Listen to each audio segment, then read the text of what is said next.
Welcome, everyone, to TJ and the Grumpy Old Man, a twice-a-week sports podcast where your host, TJ, myself, and the Grumpy Old Man talk about sports and shoot the shit. Grumpy Old Man, they say, there's no change in your game because you're always the same, Grump. Isn't that right? There's no shame in your game because you're always the same, Grumpy.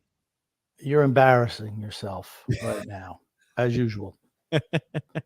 Oh, man, Grumpy. How are you this evening? Fine. How about you? Pretty good. What's going on there, Grump? Don't worry about what's going on over here, all right? I tell you, it's nice, man. We've got upcoming divisional the divisional round of the NFL playoffs, Grump. So even though there weren't a lot of, I would say there are quite a few blowouts last week in the NFL playoffs. I mean, there's only about one or two close games. So, well, it's because you got teams that really stink. You know, once you get to the seventh playoff spot, I mean, how long before we have an eighth? I mean, there's a big difference between the top teams and the lesser teams. If you want to go, if you want to go a super wild card, I just believe in having the top two teams in each conference get a bye. And then if you want to have six guys play off or whatever you want, have them play in, that's fine. But to me, it's just sloppy. It's just sloppy. And you're right. There were only two games that were even relatively close. The other three were blowouts. I mean, the first game last week was Cincinnati against the Raiders. I mean, that was a close game, I would say. Maybe you could argue that the Cowboys and the 49ers made it close late. But other than that, there weren't a lot of close football games. So if you're just a casual fan who was hoping to watch some, good football being played in some close events, we didn't see that too much yesterday. Or I'm sorry, this last weekend.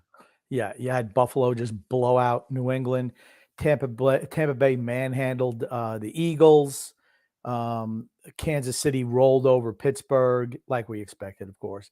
And then Los Angeles Rams just destroying Arizona. I mean, but you could see how the teams were going towards the end of the year. You know who was going to be good and who wasn't. Yeah, and before we get too much into it, because we'll talk a little bit about the drama that happened last weekend, I guess in the Super Wildcard weekend, Grump.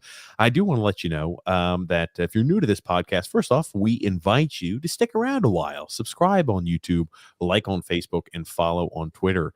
We go live every single Thursday, 9 p.m. Eastern Standard Time, and every Sunday, 8 p.m. Eastern Standard Time. We also cover big live sporting events. So we did a few. I think we did two of the games for the Super Wild Card weekend. And Grump, I'm sure we're going to do a game or two this weekend. We've got on Sunday, the Rams against the Buccaneers. We're not doing that game. Why not? What's wrong? What's wrong? Because I have a rooting interest in that game. That's why. Fair enough, Grumpy. We can't do the Bengals against the Tennessee Titans, or we can talk about it. You go, well, Saturday, right? You got the 49ers against the Packers. That's Saturday evening, though. Okay. The only game that really I think is going to be there's two competitive games. Kansas City and Buffalo is going to be the best game of the weekend. After that, probably Tampa Bay and the Rams. If you want to, we can do Kansas City and Buffalo. And then go live right afterwards with our podcast. I mean, that game is at, Grump. We can go ahead and do Kansas City and Buffalo. That game's at 5:30 Eastern Standard Time, and afterwards we can jump on and do a podcast. Sure. Oh, sure. Oh, fair enough, Grumpy. Hey, man, I'm just saying there's an opportunity and option if you want to do Tampa and the Rams. No, we're not doing Tampa and the Rams. But wait a second. Tampa and the Rams, that starts at 3:00, right? In the afternoon. Yes, Grump. And then what time does Okay, listen. Kansas City against the Bills, 5:30. 6:30. Okay, I thought it was 6:30. You said 5:30. Okay, 6:30 your time, 5:30 my time. Okay, I apologize. Gotcha. Anyway, that being said, Grump, let me ask you. Let's kind of break down a little bit about, what you foresee here for this upcoming weekend's matchups, and kind of talk about the late game drama with the Dallas Cowboys that led to a fine for Dak Prescott and some negative hate coming his way. But let's first start off, Grump. Who do you have in the Bengals against the Tennessee Titans? I think it all depends if Derrick Henry's able to come back. If he's able to play, and even if he's 80%, I don't see any way that Cincinnati is going to beat Tennessee. Tennessee is very, very balanced offensively and defensively, and Cincinnati's not a good defensive team. So I'd go with Tennessee on that one. Also, the extra week really helps. The teams that get the bye really benefit. And I think you're going to see that in both games on Saturday, honestly. And here's what I'm thinking too. I mean, regarding the Bengals, Grump, Bengals, not Bangles, Bengals. I said Bengals. You just said it again, Bengals. It's not Bengals, it's Bengals. Holy shit. Cincinnati, the cat team. Does that make you happier, Grump? If The you cat could team, pronounce, the feline team. if you could pronounce their name, that would make me really happy. I don't care what makes you happy. Anyway, so you've got the Bengals, grumpy old man, facing off against the Titans. Here's the thing: you say the extra week helps. I know you're espousing that. Hey, Tennessee is an even team. You know what I mean? You talk about a team up and down. They're more of a complete team than the Bengals. Here's the thing. I know this is the first win that Cincinnati's had in the playoffs, and I'm talking about years. 31 years. 31 years. Yeah, and again, I think Joe Burrow, if he's playing at the same level, I think he's hard to stop. With Tennessee, Grump, Ryan Tannehill's not the answer. If Derrick Henry's not healthy or not even 100%, I'm not sure that the Titans are as strong as you think. I think the Titans are pretty good. They're well coached, and they're the most balanced team. Them in Buffalo. They're well coached. I don't think they're that balanced. Oh, see, I think they are. I think they're solid defensively. I think defensively they're pretty solid. The secondary is at times. I'm just saying, without Henry, the run game isn't there for them. And I can tell you one thing: the pass game sure as shit's not there with Tannehill. I mean, but things are looking like Henry's going to play this week, right? Okay, first game back. What do you? How much time do you think he's going to get? I don't know. 15 carries. Okay, well, it's not okay, but their secondary backs are pretty good too. I think you're selling Tennessee short. I don't think they're the best team in the American Conference, but I think they'll beat the Bengals. Okay, yeah, he's supposed to play, but again, we'll see how it is. I mean, he's got that big steel plate in his foot, so we'll see how that is. Sometimes when you rush that back too early, you immediately re-break the ankle or re-break the foot. So we'll see how that goes, Grump. Now, you got the 49ers against the Green Bay Packers, Grumpy. I want to pick the 49ers in that game. I really do. And Kyle Shanahan has always seemed to have Matt LaFleur's number. They match up very well with Green Bay. But then you watch Jimmy Garoppolo as quarterback, and he's good for about 3 quarters of good play, and then he just starts vomiting all over himself like we saw Saturday. That's not the first time. We saw it the last time he was in the playoffs against Kansas City in the Super Bowl. 10-point lead with 8 minutes or 7 minutes to go, and you managed to lose that game because you turned the ball over twice?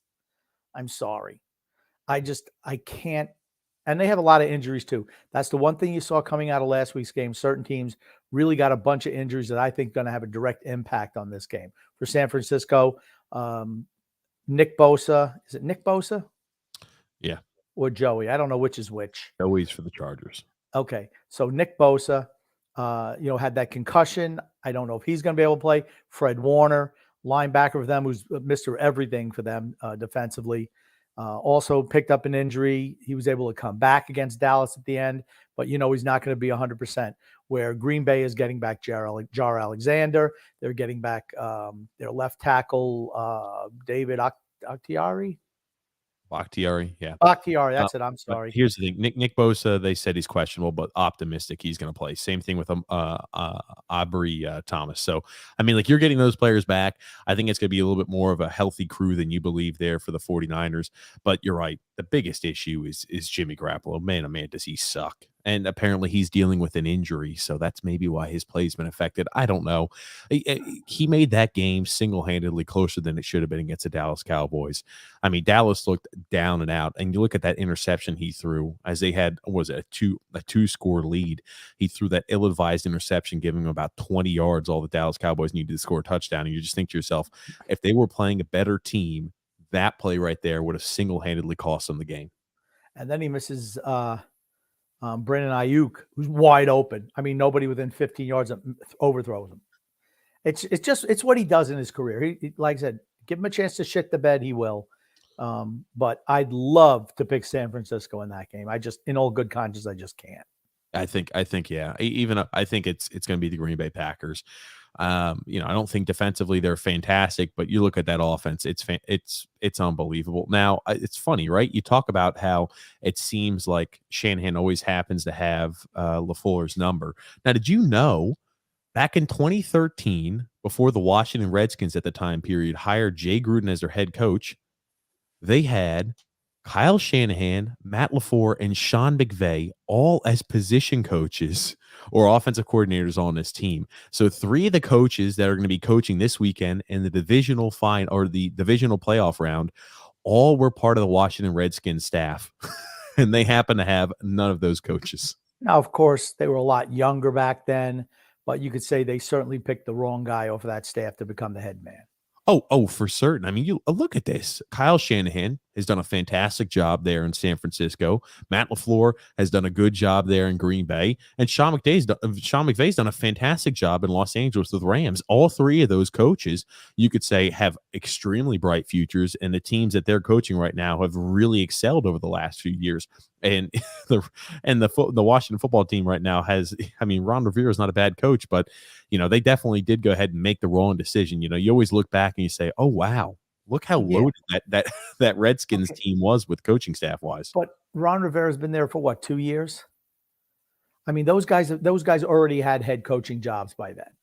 So it's not like there was an option to pick Ron Rivera over these guys. Shanahan left. He was offensive coordinator in Atlanta. LaFleur, he went somewhere else also. And McVay has been coach for the Rams for what? How many years?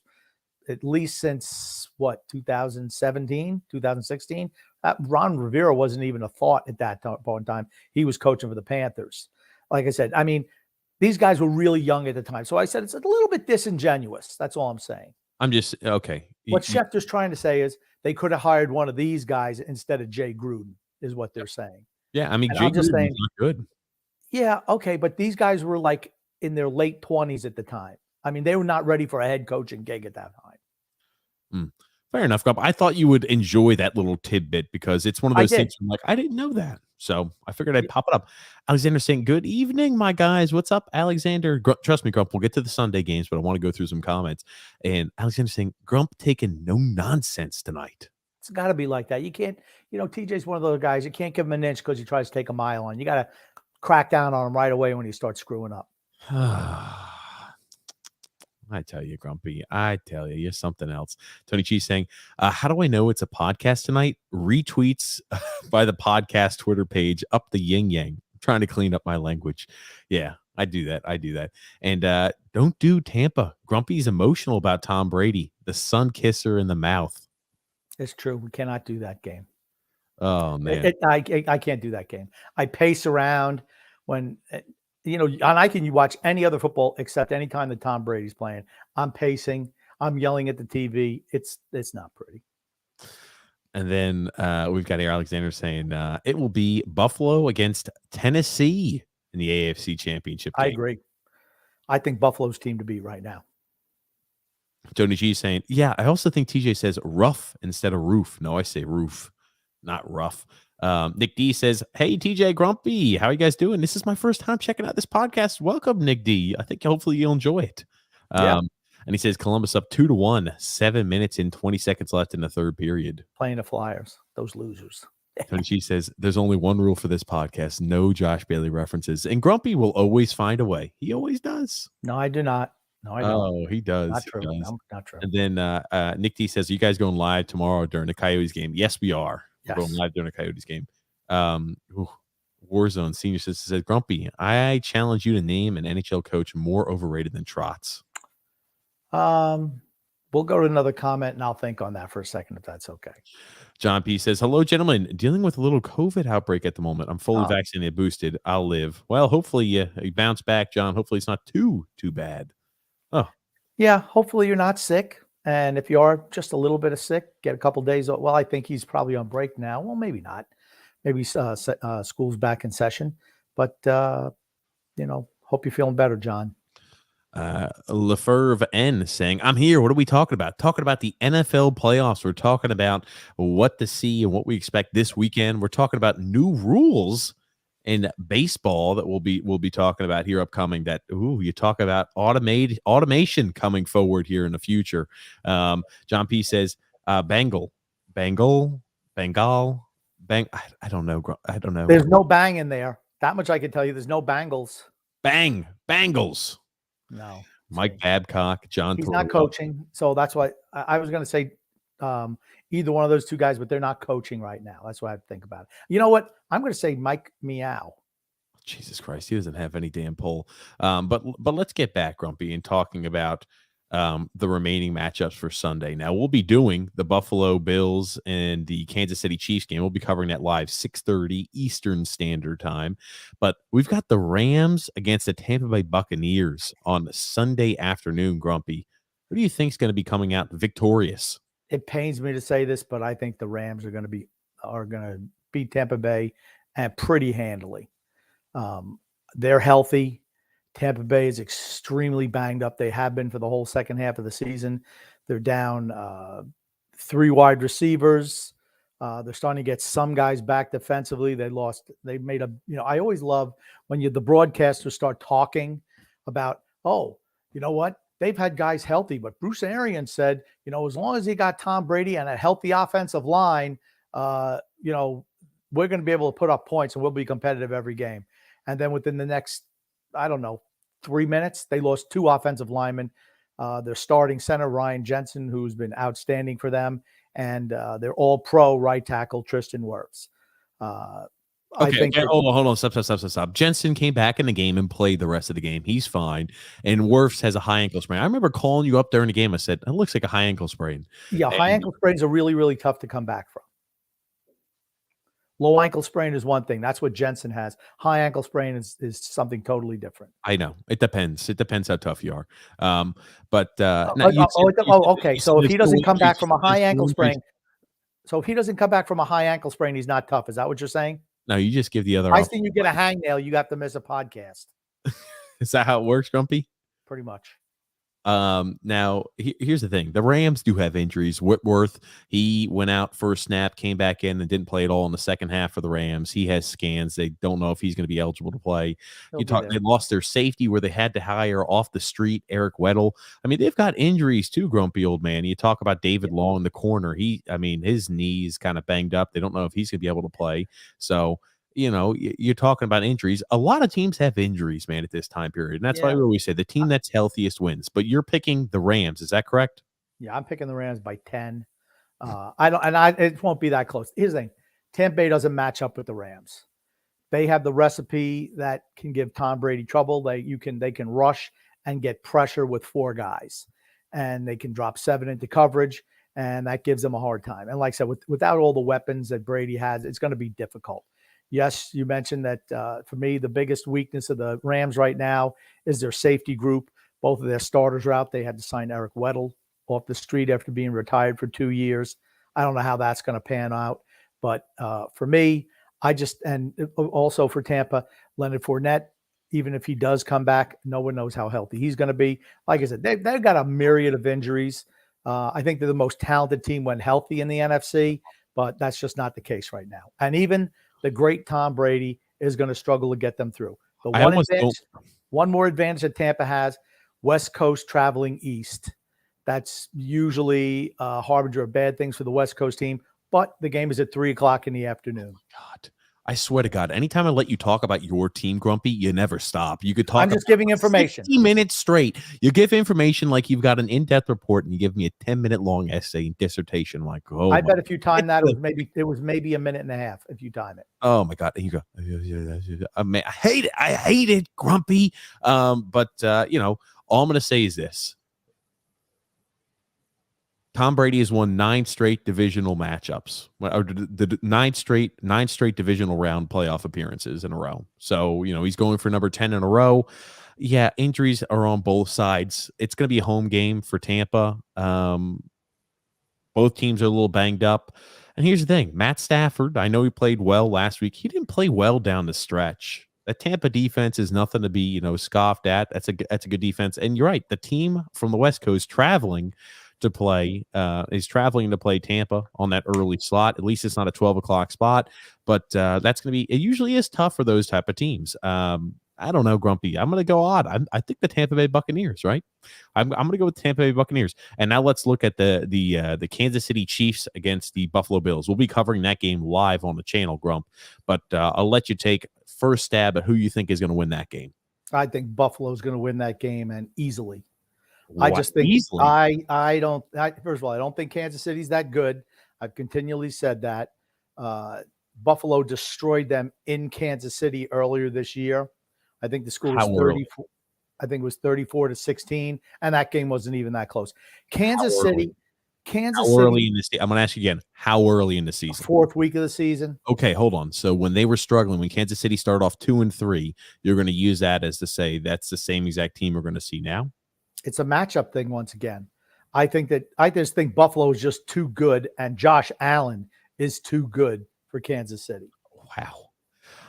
I think that game is going to be a shootout. And now I think let me ask you this: do you think possibly you're estimating and over evaluating the Buffalo Bills because they beat the hell out of a really, really bad New England Patriots team? You talk about paper tigers. The Patriots are a paper tiger. And now do you think that you're over evaluating that win they had because they beat the pants? They beat the hell out of the Patriots.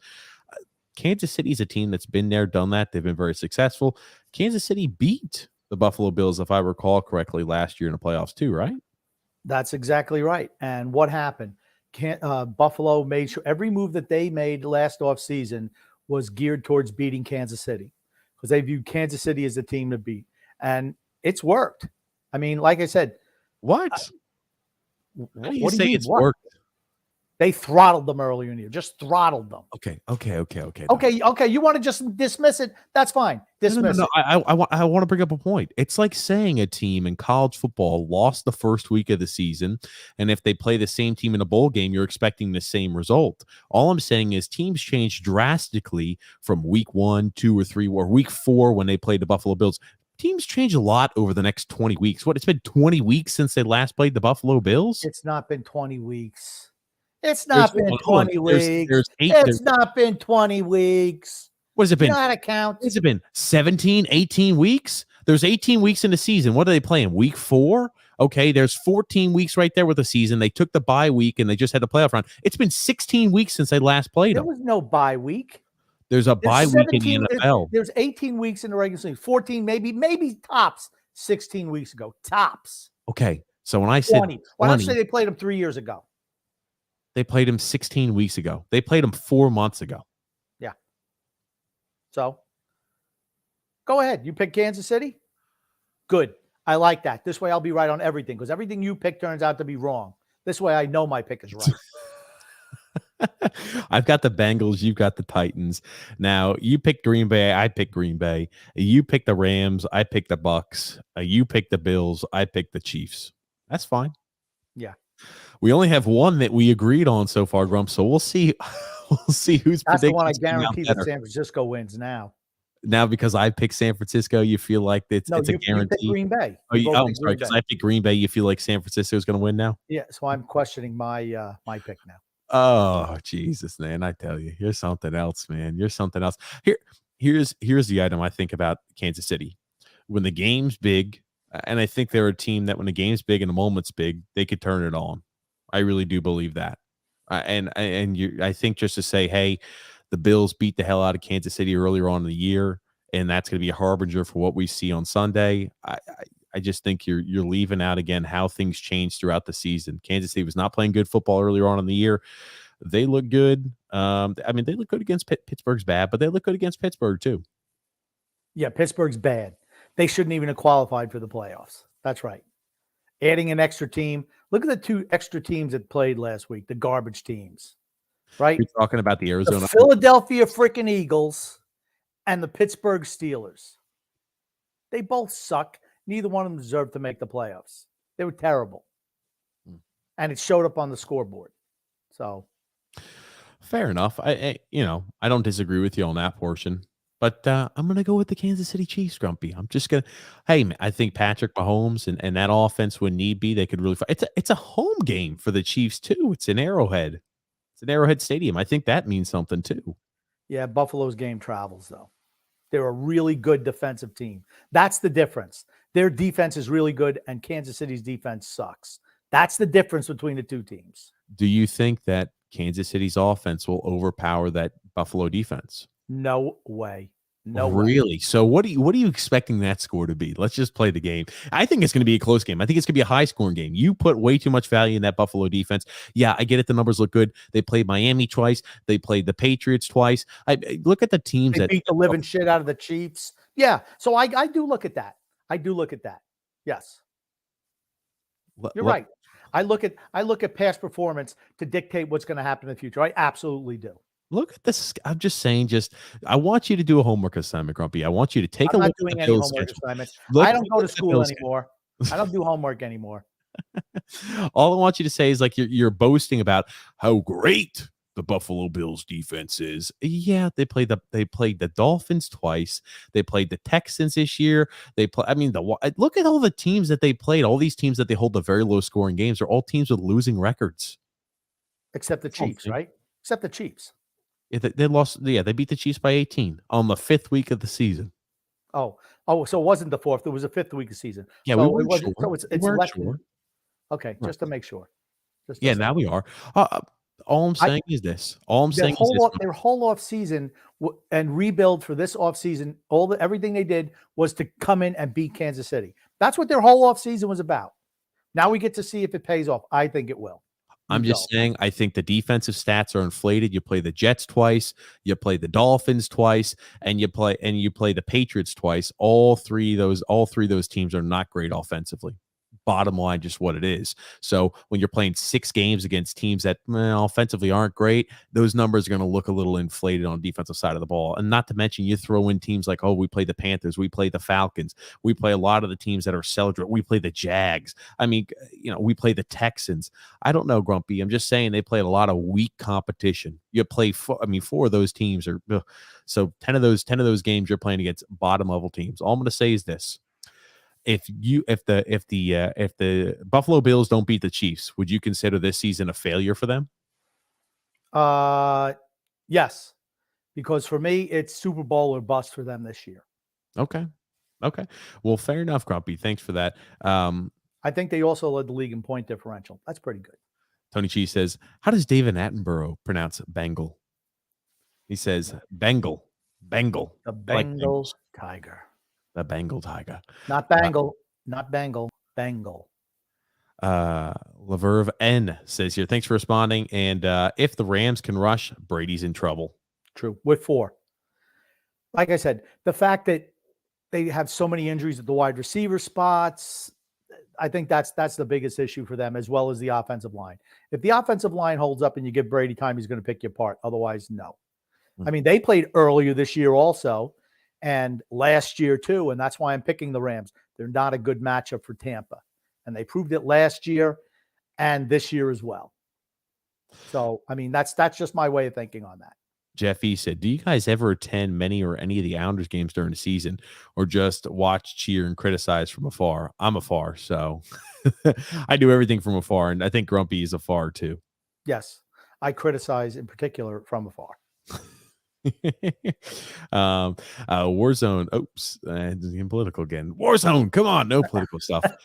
John P says no Tile Boyle scheming to rattle Stafford with a little Tampa Bay magic. You never know, Grump. Yeah, the whole thing is they're going to have to stop Cooper Kupp. They don't have a matchup for him. That's the issue. They don't have somebody who matches up with Cooper Kupp. He's owned them the last 2 years, just absolutely owned them. Even when Jared Goff was their quarterback. And this year, he ate them alive. They lost Robert Woods. Look at earlier on in the season, though. The Rams played really, really well. And Matt Stafford was playing really well earlier on in the season. I'm not saying he's tailed off completely. I'm just saying the numbers he put up and was on pace to set. He was leading the NFL in passing yards, leading the NFL in passing touchdowns, everything like that. And he started to cool off towards the middle and the end of the year. Okay. He's okay. The other thing too, I think that's important worth them adding in. I know they beat and they won against the Arizona Cardinals. The Cardinals look miserable. We'll talk about a few of those teams here in a second that lost last round. But Stafford, that was his first ever playoff win. Stafford, I wouldn't say is necessarily a clutch player. So as you get deeper and deeper in the playoffs, as the moment continues to get bigger and it heightens, how is Matt Stafford going to face off? He's never won a road playoff game. So, this is his first time playing in a playoff atmosphere on the road. Is that going to impact Matt Stafford? Okay, played for Detroit. I know. Okay, so I mean, his first time with the playoff game, albeit at home, they absolutely throttled Arizona. He wasn't great. He only threw 17 passes. Their running game was going. If you can run the ball on Tampa, run defense for Tampa is outstanding. Yeah, it had been, but kind of fell off the cliff the last month of the season. True, they had a bunch of injuries. Okay, give them that. But last week they had a couple of wrinkles. They played Mike Edwards in the spot by Sean Murphy Bunting as a slot guy, and on the defensive side of the ball because Murphy Bunting was unable to play, and Edwards was fantastic. Well, Murphy Bunting's back this week. He proved he can't cover Cooper Kupp. Are you going to go with him? Because that's what you've always done. Are you going to go with Edwards, who's been one of the better players on your team this year? Okay. Let's see. Real quick. Okay. To intervene. You look at the last 4 games of the regular season, and we said Matt Stafford was not needed in that game against the Cardinals. The Rams defense played great, interceptions left and right, pick 6. The running game did fantastic. The last 4 games of the regular season, when Matt Stafford was needed, he threw 8 interceptions. I think he could guarantee. I mean, this defense for the Buccaneers is a good defense. I don't think it's crazy to think that you might see Matt Stafford throwing a few interceptions. I know Odell Beckham Jr. stepped up in a big way against the Cardinals. The Cardinals, again, it's like one of those teams like when you played the Patriots. The Cardinals were not good. They struggled mightily down the stretch. And Kyler Murray, I mean, when you watch performances like that and you watch how he tailed off at the tail end of this year, you think to yourself, is he the long-term answer here? He struggles from being so small. I think that hurts him. He won't take a shot. And for him, it's smart. They break him in half. But I think you've seen the last couple of years, what do you see in the second half of the season? Or the last 6 weeks of the season, to be more specific. He just kind of disappears. And I think that could be a problem going forward. He's always going to be kind of slight. Okay. But for me, I don't know if he's got what it takes to be a Super Bowl champion at this point in time in his career. I didn't think the Cardinals were that good all year. Yes, they give him points on the board. Yes, they showed well defensively early, but didn't you just know they were going to be the Cardinals at the end? And they certainly was a case this year as well. Yeah. So I think it's fair there. I think the Cardinals, again, when you talk about it, Murray does have issues. He struggles towards the tail end. And last year was the shoulder. Was the shoulder bothering him this year too? Remember, he didn't have DeAndre Hopkins. So I wonder how much of the numbers he puts up in the regular season are completely attributed there to DeAndre Hopkins. I mean, DeAndre Hopkins, when he's healthy, top 5 wide receiver in the NFL. Without a doubt. And you knew they were going to suffer in that regard. But what do good quarterbacks do? They go to different areas. They're still able to produce. He was terrible on Monday night. Terrible. Oh man, he threw how many picks, and he had like 20-something yards halfway through the game. At halftime, you just think to yourself, I'm like, ew. And a critical pick 6 that ended the game. In all, I mean, the first half, no less, too. I believe. So, it's just worth taking into account. What you'll find out in the Tampa game, if Tampa can score first, I think they'll be okay, and it'll be a game. But if they go down a couple of scores, they're not coming back. I'll be interested to see if Tristan Wirfs is in there. That defensive line for the Rams. And again, I wish you would let us do that freaking game, Grump, because I feel like that is going to be a fantastic game. I wish you would let us do that game, Grumpy. That's all. It's on my wish list.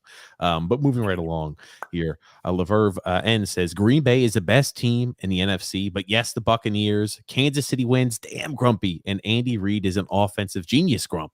Ugh.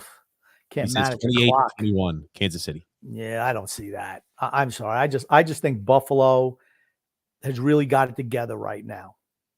The way they closed out the season, I just think they got it together. And Josh Allen he's on another plane right now compared to everybody else. He was I can't remember a greater playoff performance by a quarterback in memory. To be honest with you, spectacular. He threw more touchdown passes than incompletions. I know. Here's Okay. the thing. The entire Patriots team looked miserable that night. We watched the game. We commentated on the game. I don't want to take anything away from Josh Allen. I'm just saying, time to tap the brakes a little bit. Do yourself a little brake check, Crump. Jeff E says, Tampa Bay Rams high scoring. Bills Kansas City high scoring. Need some overs. Hell, all 4 might be overs. I want to say, I don't know what the over-under is, but I don't think the Rams and Tampa Bay is going to be high scoring. I just don't. I think it's going to be in the 20s. Okay, if it's a low scoring affair, I think the Rams are at a bigger disadvantage. I mean, I think it'll be lower scoring. Well, here's the thing. They struggle to teams that run the football. The Eagles, Grumpy, are fantastic at running football. That's what they pride themselves on. That's how they made it. We're great at running the football. They couldn't do shit on the ground against Tampa. Tampa's a really good team at stopping the run. And if you're going to say, hey, you're going to have to beat us passing the football, are we going to see the Matt Stafford we saw in the last four games of the regular season throwing 8 picks when the running game's not available? I would like to see him throw 8 picks on Sunday. I would like to see that Matt Stafford who throws 8 picks in one game. I'd love that. No, 8 picks over 4 games, Grump. Well, I'd like to see him throw 8 picks on Sunday. That's just me. Warzone Senior Citizen says here, if Bellows pretends like he's 30, Barry will have to have him on the left wing on the first line for the rest of the season. Maybe he comes in, he starts like putting a little bit of gray in his beard. If he grows, he can't grow one. I'm sorry, a little bit of gray in his hair. Maybe he could trick him. Who knows? Doubtful. Lever Vans there says, TJ, don't argue with him. He's grumpy tonight. Oh man, hey, that's part of the gig when I step into the ring with the grumpy old man. And then, oh yes, John P said, by the way, what about Bruce Arians getting fined $50,000, Grump? Now, did you happen to see what that entailed and why he was fined? I did. He smacked Andrew Adams on the helmet because here's the thing. He was doing some stupid shit like pulling guys off the pile. It's a 15-yard penalty. You had just had a fantastic play where you just got the ball back. You're in position to put the game away, and they're doing dumb stuff like that. Like I said, Tampa Bay is one of the most undisciplined teams that there are. You know what I do? I'd fine Adams $50,000 and donate that money to charity. Like I said, what Arian said, he's definitely going to appeal that fine, which I find interesting. Here's what I'll say. Here's what I'll say about this. The reason why Bruce Arians is under fire about that is because of the spectacle and the ordeal that happened with Antonio Brown. I 100% believe that. This would not have even shown up as a fine or shown up on replays if we did not see the Antonio Brown spectacle where he talked about how he ran his finger over his throat and said, "You're done. He fired me on the field." And he talked about He didn't do that. He did not do that. Stop. That is what was thrown out there, right? By Antonio Brown. I want you to listen before interrupting. That's what happened, and that's what was being thrown out there. So whether accurate or not accurate, if you would wait, Grumpy, you would hear whether accurate or not accurate, it puts more eyes on Bruce Arians for those items. And when they see something like this, they go, hold on, whoop, they make an overreaction on it. I didn't really think much of it. I mean, coaches hit players on a helmet all the freaking time. No, they don't. No, they don't. Not anymore. They don't. You're wrong. I can't remember the last time I saw a coach hit a player on the helmet. How many times do they say good job and they smack him on the helmet? It's just like a tap on the helmet, man. Okay, that wasn't good job. He slapped him on the helmet for being a Nimrod. That's why he smacked him in the helmet. Says, don't pull guys off the pile, jackass. It's a penalty. We tell you that every week, probably about 15 times, and you're still doing the same stupid shit. Why are you so dumb? That's what I would say. Why are you so stupid? Ridiculous. Alexander said, I call them the Bungles. He also says, guys, I think that Bruce Arians did what Bruce Arians did was not bad. My coach used to smack him in a helmet in junior high. Yeah, I was about to say, Grumpy, you have an issue with it. Guess what? Stuff like that happens all the time on the field. And here's the thing. If that stuff didn't happen with Antonio Brown, that would have never been talked about, never come up, and would never been fined for. But because Antonio Brown made a spectacle, he talked about how he was mistreated there on the field, everything, blah, blah, blah, and how he came out and said that is the reason why they're ultra protective now, I feel like, of the players on that particular team. Because they don't know. Remember, they launched an investigation. We have not heard anything about the investigation, whether they've concluded that nothing arose. They didn't launch an investigation into that. The NFLPA launched an investigation over it. Yes, they did. Okay, not the NFL, the NFLPA. Okay, doesn't matter. If the NFLPA is launching an investigation in that, do you think the NFL is just going, I'm not worried about that? Well, they're looking into the shit too. They're making sure they're covering their bases. Okay, no, the NFL's not investigating it. The NFLPA, that's just the Players Association. Here's the thing. Nothing happened. The only one who said something happened and nobody backs him up is Antonio Brown. And they dismiss him for being a freaking kook, a liar, and just a freaking moron. That's just the bottom line. You've heard nothing about it. You want to know why? Because nothing happened. Look at how he's backtracked on everything. Hated Tom Brady. Oh, now I love Tom Brady. He's the greatest thing ever. I mean, this guy doesn't know which side of the fence to be on. He might as well be called TJ. You're ridiculous. Absolutely ridiculous. John P. says, defensive ranking entering the playoffs. Buffalo Bills, number 1. Kansas City Chiefs, number 7. 2022 strength of schedule, weeks 1 through 18. Chiefs, 5. Buffalo Bills, 12. By the way, Tampa TB Magic in my prior post was Tom Brady Magic. Oh, I thought I said Tampa Bay Magic. Tom Brady Magic, Grump. Yeah, the Chiefs benefited from divisional play. That's why they benefited. Well, hold on. The Bills benefited more from divisional play. The Jets twice, the Dolphins twice with Tua Tagovailoa, and then, grumpy old man, you've not only that. I mean, and then you've got the Patriots twice with Mac Jones. No, you're not saying they definitely benefited from playing those teams 6 times. I'm saying when it came down to strength of schedule is what I'm talking about. Okay. Fair enough. I'm just saying, Grumpy. I mean, you look at it that the Kansas City Chiefs played some tough teams, and I mean, like, all I got to say is the defense did a better job than you're making it out to be that they did. That's all. But I'll leave it there. And they struggled at the beginning of the season. The defense gave up a lot of points, but towards the end, they kind of had things buttoned up. Yeah, Denver was a miserably bad team. They should have lost to Denver the last week of the season. The Raiders are miserable too. Regardless if they squeaked into the playoffs. I mean, so you can say the most about both teams. Now, I'm going to say the AFC West is tougher than the AFC East, without a doubt. The first 5 weeks of the season, when the Kansas City Chiefs struggled, just listen to how many points the defense gave up every game. They played the Cleveland Browns. They played the Cleveland Browns the first game of the season, let up 29 points. Played the Ravens the second game of the season, let up 36 points. Played the Chargers the third game of the season, let up 30 points. Played the Eagles the fourth game of the season, let up 30 points. And then played the Bills the fifth game of the season, let up 38 points. Every single game they really struggled in was the first 5 games. The defense started to tighten things up, and they played much better down the stretch. So I know you say their defense isn't very good. It all came in the first 5 games of the year. That's all I'm going to say. So I'm still bullish on the Chiefs. That's all I'm going to say on that, Grump. Alexander, go Buffalo. Let's go Buffalo. Bills Mafia. Woohoo! You're going to be jumping. Let me ask you this, Grumpy. If the Bills win, can we get you jumping through a table? Probably not.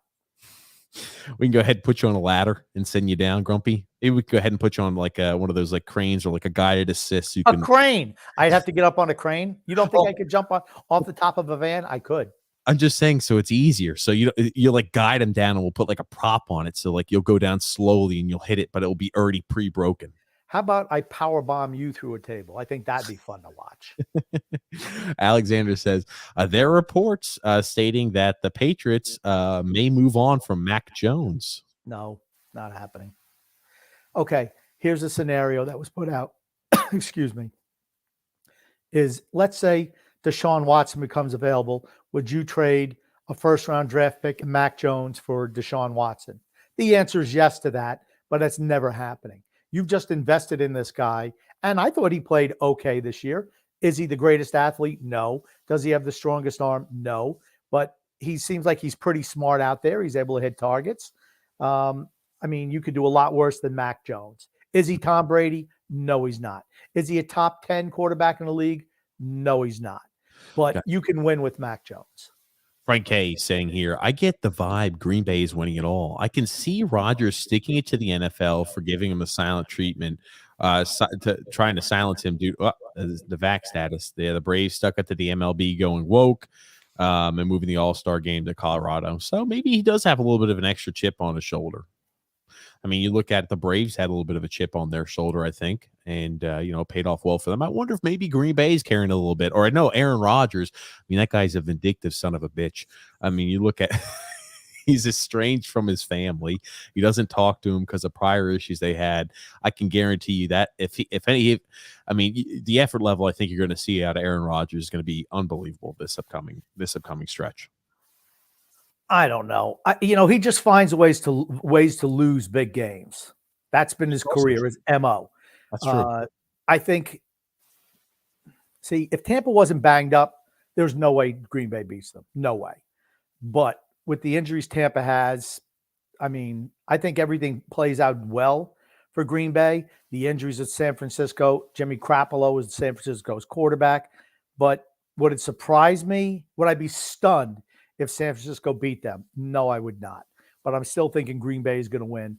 And I think if Tampa gets there, that's the only shot that Green Bay has of losing. I don't think the Rams will beat them in Green Bay. I just don't see that happening. That said, I think Buffalo's winning the whole thing. I just think right now, freaking Buffalo, they have no run game. Buffalo. They got Josh Allen. He's pretty damn good. I know he is. I'm just saying they have no run game. If you need to rely upon a running back in order to win you a game, and let's say Josh Allen takes a big hit, the guy, even though he says, "Oh, I've worked on it, I've tried to limit how much punishment I take," which he has. Okay, in the playoffs, right? You're going to fight for that extra yard. You're going to fight for the extra 3 yards instead of sliding most times. If you're really close to the first down, those hits accumulate as you get closer and closer to the Super Bowl. That's all I'm saying. He's a unicorn. He's a unicorn right now. He's a unicorn. There is no one. I said it last week. There's no one with his skill set in the league. No one. This Josh Allen love is ridiculous. I know you loved him since he originally came out of Wyoming. I told you when he was drafted, he was going to be the real deal. Pump up brakes a bit, huh? Okay. All right. When he's walking home with the Super Bowl MVP, you can tell me to pump the brakes then too. That's fine. He's not. The Bills, number one, are not winning the Super Bowl, and he's not coming away with the Super Bowl MVP because the Bills are not winning the Super Bowl. Okay. Look it down right now. I hope it's Tampa Bay. I'm rooting for Tampa Bay. After that, it's got to be the Bills. Oh, God almighty. Want to, Grumpy Old Man, there was a little bit of drama. And we had talked about, hey, is Kyler Murray the answer in Arizona long term? He struggled down the stretch. Is Dak Prescott the answer in Dallas? The Dallas Cowboys came out and they played hideously, and they almost still found a way to win due to Jimmy Garoppolo's ineptitude, but they blew a last-second chance, which we'll talk about the drama. I want to ask you, do you think Dak Prescott is the answer in Dallas? I think he could be the answer in Dallas. I like Dak Prescott, but he's hamstrung by his coach. I think Mike McCarthy is a clown. I know he regrets. Oh, yeah, this is perfect, right? I know that he regrets what he said about the fans throwing things at the officials. We'll talk about that too. We'll talk about that at the clip. And you know what? I believe him when he says that. But, I mean, is he good? Yeah, I think he's good. Is he great? I don't know if he's great. But with a good coach, I think you can win with him, yes. It's tough to get a really good coach, though, in Dallas because the owner is the general manager. And he does absolutely anything, and he does whatever the hell he wants. So I feel like it's really tough to get a head coach, a really competent head coach, to say, yeah, I'll take on this additional task of now having to, the owner, my boss, is also my general manager, and now I'm going to have to, everything I have to do has to essentially go through him. I think that's tough. Yeah. But they like Dan Quinn, right? That's the news out of Dallas. They really love Dan Quinn. They're not getting rid of Mike McCarthy, but there's rumors that Quinn is possibly going to get the Denver job and that Kellen Moore could be getting a job somewhere else. Well, then it's like, okay, think about how bad Dallas's defense was last year. You're going to have to find a defensive coordinator who can somehow pick up where Dan Quinn left off. Is it possible? I guess. Is it probable? Doubtful. On the offensive side of the ball, I don't think it matters if Doughboy is there or not. But the problem with their offense last year was that Dak Prescott got hurt. They were really good offensively till he got injured, broke that his ankle, and I thought he kind of picked up this year. So, but that's going to be the issue is the coaching. And Mike McCarthy, no, he's terrible. I think he's awful. But I saw this, right? Tony Romo used to get, he's a good regular season quarterback, but always choked in a big moment, right? That's how he got labeled. You look at it, after the first 6 years as a starter, Dak Prescott and Romo. Romo, admittedly, I think was older when he found his way in the starting role, both 1-3 in playoff record. Yeah. I mean, I remember when Tony Romo started. I remember when he beat the Giants. I think it was a Monday night, maybe a Sunday night. And that was the beginning of the Tony Romo show. But you remember, look at the coaching staff he had. Parcells started it, but after that was Dave Campo, and guys of that ilk. I mean, they just weren't very good. John P. says, by the way, Vegas money thus far has them going towards Kansas City. BetMGM shows every single Las Vegas sportsbook has Kansas City favored over Buffalo by 2.5, and the low is 1.5 points. And Tampa Bay over the Rams, the high of 3. They're going to beat them by 3 to the low of 2.5. Just saying. That means those games are pick'ems because they're the home field advantage they say is worth 3 points. So both of those games are in essence pick'ems. Now, I wanted to talk to you a little bit about what happened at the end of the Dallas Cowboys San Francisco 49ers game. So Dallas had been moving the ball down the field, dinking and ducking their way. I believe a timeout was called by San Francisco with 14 seconds left. And you had a situation where San Fran lined everybody up essentially on the boundary out there towards the sidelines to prevent a quick pass and him getting out of bounds. Dallas was right now down by 6 points. They had a chance to come back and tie it, Grump, and I want to show you what transpired. For those of you, again, we cover this live, but for those who didn't watch it, we'll kind of comment on it and why the fans were a little upset. But I'll let you watch this, Grumpy. It's quite an odd sequence of events. San Francisco to get to the quarterback here. Prescott takes off running the football. Whoa, I don't think this is going to work out. Well, they'll be able to clock this. They were playing for it. It's down. Oh, my gosh. The official gets in the way. The game's over. The game is over. Oh, he did. Oh, they're going to look at this. It's going to be over because the umpire has to touch the ball. Of course, that's ridiculous for a game to end like that, Jim. Wow, I am livid if I'm a Cowboy fan and if I'm a Niners fan. That's the end of the game. The game is over. The game is over. And then you saw the refs run off, grumpy old man. But it definitely ended in, I'd say, a controversial fashion. Okay, I did a lot of studying up on that this week. And what's the first thing they did wrong? Well, any myriad of things. Number one is Dak Prescott should have went to the umpire behind him and said, we're running the ball up the middle. Make sure you get on your horse to get up here. He went down with 9 seconds to go. 9 seconds to go. Yes. Also, every team has this in their playbook and in some way, shape, or form. And the maximum number of yards you should try to get is like 12 to 13 or 14 yards. No more than that because you're going to run out of time. Dak went for 17 yards. Okay, that's 2. The referee, they obviously didn't let him know because he's like 800 miles back. Then the official has to touch the ball to reset it. Has to. They get down in formation. What should Prescott have done? He should have got up, handed the ball to the ref so the ref could spot it, and then the snap could have happened so they weren't running over the top of one another. Those were 3 mistakes. That's all on coaching. Every single bit of it is on coaching. Every single bit of it. Okay. Here's the thing. Should they have probably let the official know what they were doing? Yeah. That also being said, okay, but the official's got to take the lead out of his freaking ass. Okay, here's the thing. When you watch this play, when you see this happening as an official, as an umpire who's now in this area, right? What do? He stood there and just watched the entirety of the play. You understand, you're the guy who touches the freaking ball. You're the guy who resets the ball every freaking down. And when you see a run like this, do you now expect it to be a pass?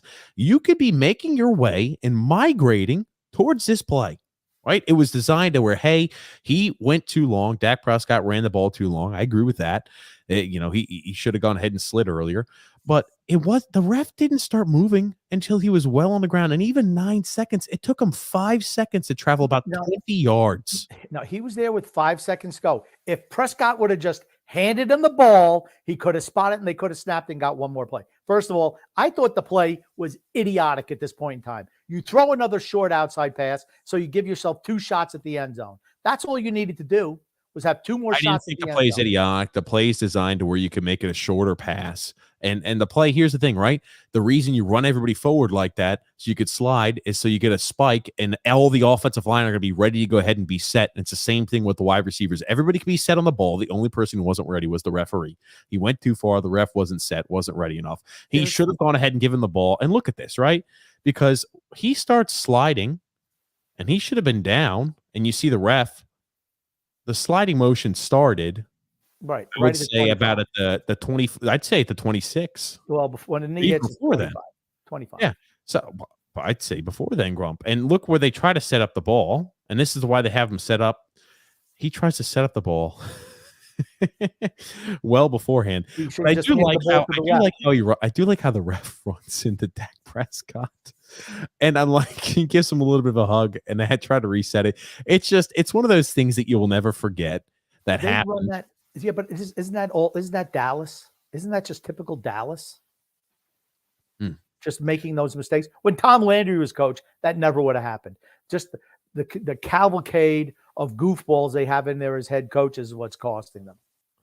I'm just saying, right? I think a few things could have been done differently. I don't think the umpire was expecting a run like that. So he was kind of caught in la la land. He's like, oh shit, I thought they're going to throw the football. Let me go ahead and rush my ass up here. It was 20 yards. Took about 5 seconds to get 20 yards. But he should have been a little more proactive about that, the umpire. But it is what it is. It ended in a very odd scenario. And on top of all this, the fans, of course, they're upset. They're throwing like plastic water bottles and everything like that at the officials. I'll let you listen to the clip. Honestly, I think the treatment that Dak Prescott got, and I like Dak Prescott as a person, but I think that the fact that they fined him for this and what he said, I don't think it was as malicious as people make it out to be. I'll let you listen to the actual clip. Listen to the reporters in the room too. That's important as well. You got to understand the atmosphere of this too, Grumpy. I'll let you listen to this. Now, this is Dak Prescott's question and response. Dak, what do you think about the fans doing the balls on the field in the area? Did you see that? No, I didn't see that. It's sad. I mean, you're talking about. It's sad. That's how he starts off the response about the fans throwing bottles on the field. About a team, you're talking about men that come out each and every day of their lives and give everything to the sport, give everything to this game of football. Nobody wants to succeed more than we want to succeed. I understand fans and the word fan for fanatic. I get that. But to know everything that we put into this day in and day out, try our hardest. Nobody comes in the game wanting or expecting to lose, and for people to react that way when you're supposed to be a supporter and be with us through thick and thin, that's tough. They're aiming at the referees. Yeah, they don't have referees. Shit, credit to them then. That's what I'm saying. Credit to them. Okay, everybody is chuckling, laughing their asses off at this statement, and they look at the words because it's easy to write about and say, oh man, he said credit to them when they were throwing him at the fans. Everybody's freaking laughing. I don't think necessarily it was a joke, but I don't think it was meant with malice, where it's like, I wish they were throwing metal bottles at him and glass bottles at those referees. These are the times we live in, though, right? These are the times we live in. Everybody's laughing around. You're not allowed to voice your opinion. He got fined. And here's the thing. Should he have said it? No. But here's the thing. I think he's contrite. It's how he felt at the time period. Emotions are high, right? You just got out there. He got fined $25,000. He apologized. He didn't say they should throw things at the official. He didn't say that. He said, just credit to him. Yeah. That's it. Yeah. Tony Cheese saying, okay, I'm more pissed off at the play call. A draw up the middle with no timeouts. 100% agree. 100%. See, I don't see it like that. The reason you know that there's only one play left. If you would do a quick out, there's 14 seconds left. The sidelines were covered though, Grump. How could you have gotten a quick out and guaranteed you run out of bounds?